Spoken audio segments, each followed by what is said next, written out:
السلام علیکم۔ میری آج کی ویڈیو ان لوگوں کے نام جو کرونا وائرس کے خلاف جنگ لڑ رہے ہیں۔ آج کا واقعہ مولانا رومی رحمۃ اللہ علیہ کی مثنوی سے لیا گیا ہے۔ ایک شخص غریب الحال تھا، گوشت کھائے ہوئے کئی دن گزر گئے تھے۔ اس شخص نے دعا کی کہ الہی گوشت عطا فرما۔ رات کو اس کو خواب میں بتایا گیا کہ اگلی صبح اس کے گھر میں ایک گائے داخل ہوگی۔ یہ گائے اس کے لیے بھیجی جا رہی ہے اور وہ اس گائے کو ذبح کر کے کھا لے، یہ اسی کا مال ہے۔ اگلی صبح واقعی ایک گائے اس کے گھر میں داخل ہوئی۔ اس شخص نے گھر کے دروازے بند کر کے گائے کو ذبح کیا اور اس کو کھا لیا۔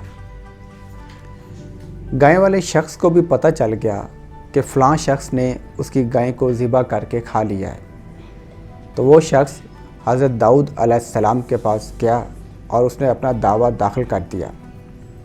حضرت داؤد علیہ السلام نے جب دونوں کے بیانات سنے تو حضرت داؤد علیہ السلام نے فیصلہ کیا کہ اس شخص نے گائے ٹھیک کھائی ہے اور اس کی کوئی سزا نہیں بنتی۔ مدعی نے یہ فیصلہ سن کر شور اور ویولہ مچایا۔ اس شخص نے حضرت داؤد علیہ السلام سے کہا کہ آپ پیغمبر ہیں، معاذ اللہ آپ نے یہ فیصلہ درست نہیں کیا، مجھے انصاف چاہیے۔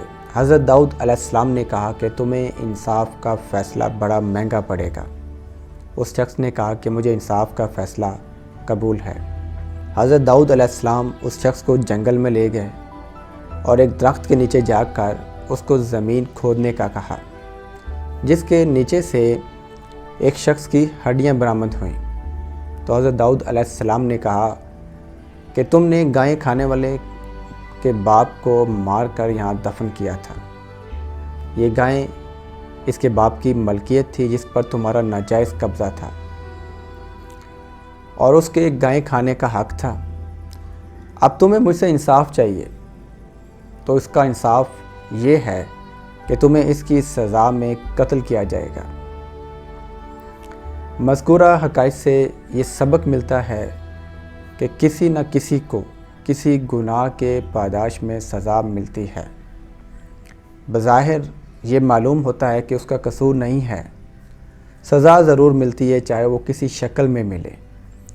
ایک بزرگ نے کسی شخص سے کہا کہ تمہیں اس گناہ کی سزا ضرور ملے گی۔ اس شخص نے بتایا کہ مجھے اس گناہ کی سزا 30 سال بعد ملی۔ دعا ہے کہ اللہ تعالی ہم سب کے لیے آسانیاں پیدا فرمائے۔ Thank you very much. اللہ حافظ۔